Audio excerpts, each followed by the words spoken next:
안녕하세요. 여러분, 검사지 잘 받으셨나요? 자, 여러분들이 이제 검사지를 받으면, 어떻게 검사하는지 알아야 되잖아요. 그래서 간단하게 교류 분석이 무엇인지를 설명해 드리고, 여러분들이 집에서 어떻게 검사하는지를 알고 검사할 수 있도록 간단하게 안내를 해 드릴게요. 자, 일단은 우리가 그 자녀의 인생 각본에 영향을 미치는 6가지가 있어요. 첫 번째가 부모의 자아 상태예요. 부모의 자아 상태. 두 번째가 부모의 인생 태도예요. 바로 이것을 CK2호 검사를 여러분들과 함께 3월에 이제 상담 실습할 때 우리가 그 역할극도 하고 2인조 상담 실습도 할 거예요. 그리고 세 번째가 금지력, 네 번째가 심리게임, 다섯 번째가 부모의 어린 시절 양육 경험, 그리고 마지막으로 여섯 번째가 아동의 기질이에요. 이 6가지가 바로 아이들의 인생 각본에 영향을 미칩니다. 그 중에서 2가지를 여러분들이 실제로 검사해보고 또 검사 해석을 받아보고 함께 2인조 상담 실습을 통해서 상담사의 역량을 키우고자 해요. 자, 자아 상태라는 것은 일관된 유형의 어떤 감정, 경험, 그리고 이와 직접 관련된 일관된 유형의 행동을 말합니다. 감정, 사고, 행동이 분명히 구분되는 상태예요. 그래서 부모자, 어른자, 어린이자로 구분해 볼 수 있어요. 부모자는 비판적인 어버이자, 양육적인 어버이자, 그리고 어른자. 그 다음에 어린이자는 자유로운 어린이자, 순응하는 어린자. 그러니까 어린이자를 그냥 어린이를 어린자라고도 해요. 제가 다시 한번 설명해 드릴게요. 그러니까 어린 자는 이제 자유로운 어린 자가 있고 순응하는 어린 자가 있는 거예요.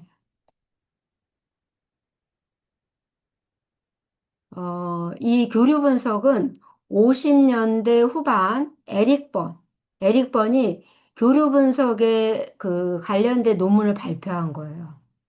최초의 전문적인 논문이에요. 그런데 기존 정신분석 학회에서는 다소 이것을 이단 취급을 했어요. 우리가 왜냐하면 이게 새롭고, 뭐 이렇게 놀라운 거를, 잘 이렇게 처음에는 수용을 잘 못해요. 시간이 지나야지만, 인정을 받고 또, 각광을 받을 수가 있는 거죠. 그러니까 50년대 후반까지는 그렇게 인정을 받지 못했어요. 그러다가 60년대 후반, 심리 게임이라는 책이 출판되면서 어마무시하게 베스트셀러가 된 거예요. 대중의 관심과 호응을 받았고 미국 전역으로 이제 확산이 된 거예요. 그러면서 이 인간의 마음은 그렇게 어렵지 않다고 얘기한 거죠. 그냥 어버이자, 어른자, 어린자. 그러면서 대중적으로 이해하기 쉽게 설명을 했고, 그러면서 대중들과 직접 소통을 하게 되면서 엄청난 대성공을 이루게 돼요. 그러다가 70년대 후반 이후 교류 분석이 확립이 됐어요. 76년 정점을 찍은 이후 안정화 추세로 있다가 전 세계로, 전 세계로 보급이 되고 또 하나의 정통 학파로 자리 잡게 된 거예요.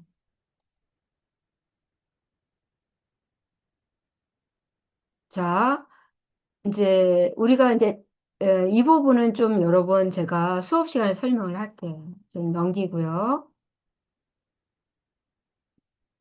여기 보면은 1910년 캐나다 몬트리올 출생이에요, 에릭 버는. 음. 그러니까 의사 아버지, 전문 작가 어머니, 이게 엘리트 부모를 둔 어, 분이시고요. 유복한 초년기를 보내요. 그런데 9살 때 아버지가 사망을 하세요. 근데 에릭 버는 정말 아버지 존경했거든요. 그런데 내가 존경하고 좋아하는 나의 아버지가 9살 때 돌아가신 거예요. 그때 어마무시한 큰 충격을 받아요. 그리고 맥길드에 입학하고 1935년 의사 자격을 얻게 돼요. 2012년 대학 평가에서 세계 18위를 한 대학이에요.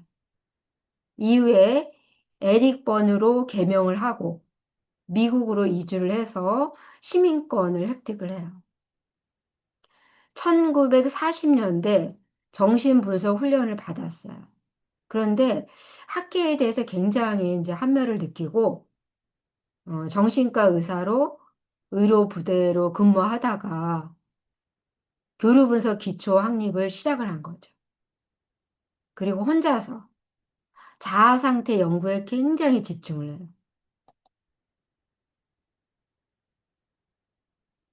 그러면서 1956년 정신분석 학회에 지원을 해요. 그런데 또 거절당하는 거예요. 이유는 미렵하다. 어, 미렵하다. 이렇게 해서 이제 거절을 당하고요. 음, 57년 PAC 구조 분석 논문을 출간하고 게임과 각본 개념을 도입을 했어요. 이 버는, 에릭 버는 다정한 장난꾸러기 조력가, 친해지기 어려운 경쟁적 독설가, 명쾌한 소통을 원하는 사고형이라는 평을 받고 있어요.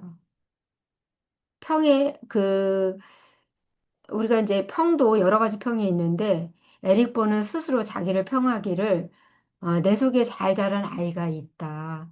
나는 중년의 10대이다. 이렇게 자기 자신을 평가했어요.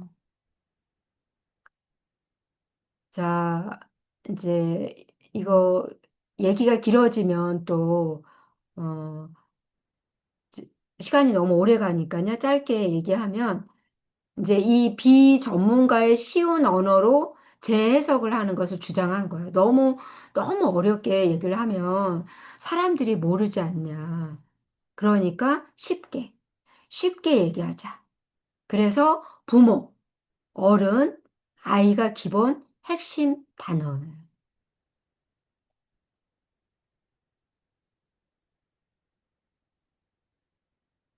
자, 70년대 이제 이분이 60세로 사망을 했어요. 그래도 그 이후에 계속해서 교류 분석은 발전이 됐어요. 그러니까 이고그램이 두 제이를 통해서 교류 분석 표준이 완성이 됐습니다.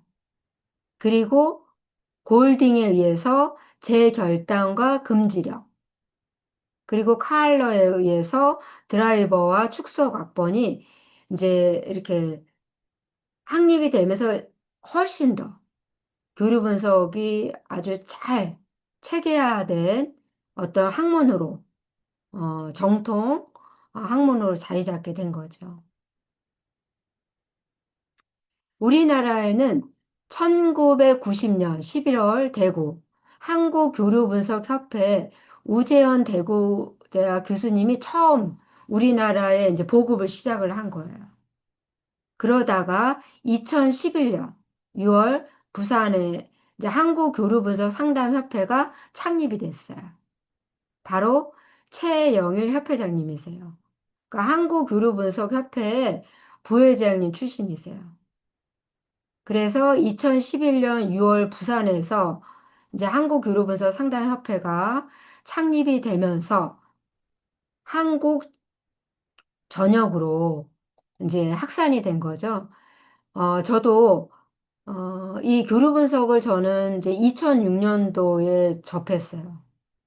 그러면서 이 교류 분석을 가족 상담을 할 때 교류 분석을 활용을 하다가 제가 교류 분석이라는 것을 체계적으로 공부하기 시작한 것은 이제 2011년도서부터 교류 분석을 공부해서 지금은 교류 분석의 수련 감독으로 있는 거예요.